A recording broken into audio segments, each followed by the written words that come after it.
मेरा नाम है हरिया, मैं काम करता हूँ बहुत बढ़िया, खाता हूँ खाना और रोज गाता हूँ गाना। अरे यार, आज तो बहुत देर हो गई। इस खतरनाक जंगल को देखकर तो मेरे हाथ पैर ठंडे हो गए हैं। अगर मैं वक्त पर गांव नहीं पहुंचा तो मालिक बहुत नाराज हो जाएंगे। तभी हरिया को एक आवाज सुनाई देती है। सुनिए हरु जी। अरे, ये आवाज किसने दी? तभी हरिया को सामने कुछ दूर एक औरत खड़ी दिखाई देती है। अरे भाई, ये औरत अकेली इतनी रात को इस जंगल में क्या कर रही है? चलकर पूछना पड़ेगा। फिर हरिया अपनी बैलगाड़ी उस औरत के सामने लाकर रोक देता है और उससे पूछता है। अरे सुनिए, आप इतनी रात को इस खतरनाक जंगल में अकेली क्या कर रही हैं? तभी वो औरत मीठी आवाज में कहती है, अरे हरु जी, आप आ गए। मैं कब से आपका इंतजार कर रही थी। वैसे तो यहाँ से काफी लोग गुजर चुके हैं, लेकिन मैं खास आपका इंतजार कर रही थी।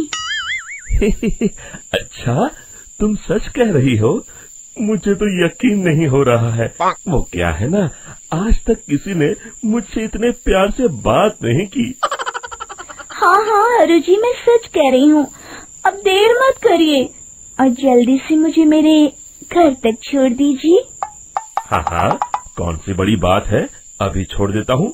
आप मेरे पीछे बैलगाड़ी में बैठ जाइए और मुझे रास्ता बताते चलिए। फिर वो औरत हरिया की बैलगाड़ी में बैठ जाती है और हरिया बैलगाड़ी हाँकता हुआ आगे चल पड़ता है। फिर उस औरत के बताए हुए रास्ते पर चलते चलते हरिया बैलगाड़ी लेकर एक काली गुफा के आगे आकर रुक जाता है। हरिया उस औरत से पूछता है, हाँ देवी जी, आपका घर कहाँ है? यहाँ तो एक गुफा के अलावा और कुछ नहीं है। तभी अचानक वो औरत हवा में उड़ने लगती है। देखते ही देखते उसका सुंदर रूप एक डरावनी चुड़ैल में बदल जाता है और वो जोर जोर से हंसती है। अरे तू तो एक नंबर का बेवकूफ निकला। तू तो बड़ी आसानी से मेरी बातों में आ गया। अरे मर गया रे, ये तो एक चुड़ैल है। हे भगवान बचा ले, ये तो बड़ी डरावनी दिखाई दे रही है। और फिर अगले ही पल हरिया की बैलगाड़ी में रखा सारा सामान हवा में उड़ता हुआ उस काली गुफा के अंदर चला जाता है और वो चुड़ैल भी उस गुफा के अंदर जाकर कहीं गायब हो जाती है। हरिया ये नजारा देख बुरी तरह घबरा और परेशान हो जाता है। अरे, ये चुड़ैल तो मेरा सारा सामान लेकर गुफा में गायब हो गई। अब क्या होगा? अगर मैं गांव खाली हाथ गया तो मालिक मेरी अच्छी खबर लेंगे। मेरी इस बात का कोई यकीन भी नहीं करेगा। फिर आखिर वही हुआ। हरिया के मालिक चंपक सेठ को हरिया की किसी भी बात पर रत्ती भर भी यकीन नहीं हुआ। चंपक सेठ को लगा हरिया झूठ बोल रहा है और उसने ही लालच में आकर सारा सामान हड़प कर लिया है। फिर हरिया को बेईमान समझकर चंपक सेठ उसे काम से निकाल देता है। अगले दिन अपनी दुकान में परेशान बैठा चंपक सेठ गुस्से में बड़बड़ाता है। अरे, दुकान में तो सामान बिल्कुल भी नहीं है। अब मुझे ही शहर जाकर सामान लाना होगा। फिर वो अपनी बैलगाड़ी लेकर शहर चला जाता है। शहर से सामान लेकर जब चंपक सेठ वापस गांव लौट रहा होता है, तभी उसे एक आवाज सुनाई देती है। चंपक जी, ओ चंपक जी। अरे, ये तो कोई मेरा नाम लेकर मुझे पुकार रहा है। फिर उस रास्ते में वही औरत खड़ी दिखाई देती है। फिर क्या था, हरिया की तरह चंपक सेठ भी उस औरत के पास अपनी बैलगाड़ी लेकर जाता है और वो भी उसकी चिकनी चुपड़ी बातों के मुंह जाल में फंस जाता है।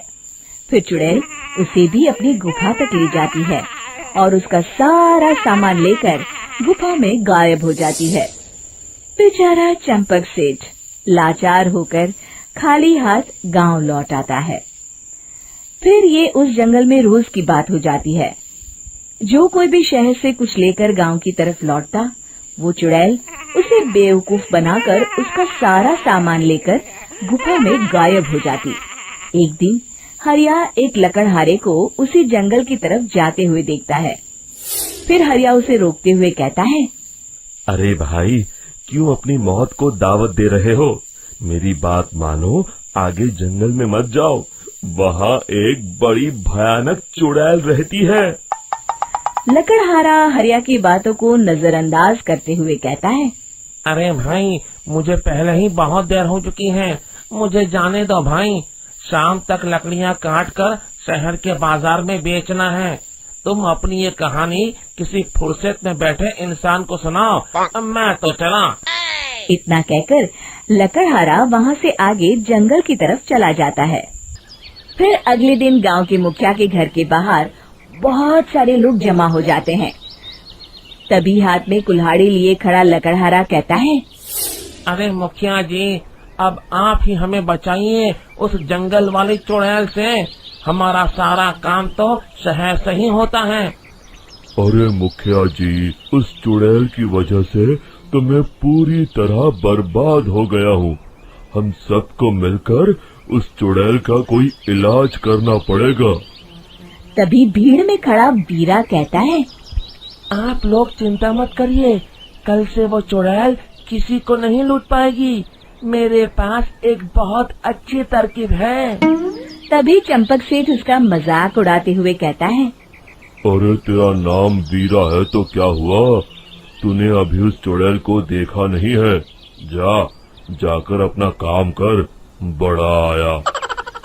तब मुखिया जी कहते हैं, नहीं चंपक सेठ, मुझे लगता है हमें इस लड़के को एक मौका देना चाहिए। फिर सभी गांव वाले मुखिया जी की बातों से सहमत हो जाते हैं और वीरा शाम को एक बैलगाड़ी में कुछ सामान लादकर उस जंगल की ओर चल देता है।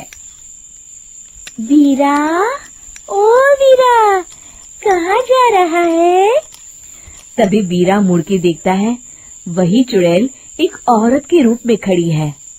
अरे बहन जी, मैं आपको ही ढूंढ रहा था। देखिए, मैं आपके लिए क्या लाया हूँ। अरे वाह, तो खुद मेरे लिए इतना सामान लाया है। तू ही अकेला गांव में समझदार है। जरा देखो, मैं भी खोल के, बड़े भूख लगी है। जैसे ही चुड़ैल उस सामान पर से कपड़ा हटाती है, एक भगवान शिव की तेज रोशनी उसके अंदर मूर्ति से निकलती है और चुड़ैल अपने असली रूप में आकर जलने लगती है। अरे मैं जल रही हूँ, बचाओ! बचाओ! ओम नमः शिवाय, मर गई मैं! देखते ही देखते वो चुड़ैल राख के साथ उड़ जाती है और सभी गांव वाले भी वहां जाते हैं। शिक्षा बुराई पे सदा अच्छाई की ही जीत होती है।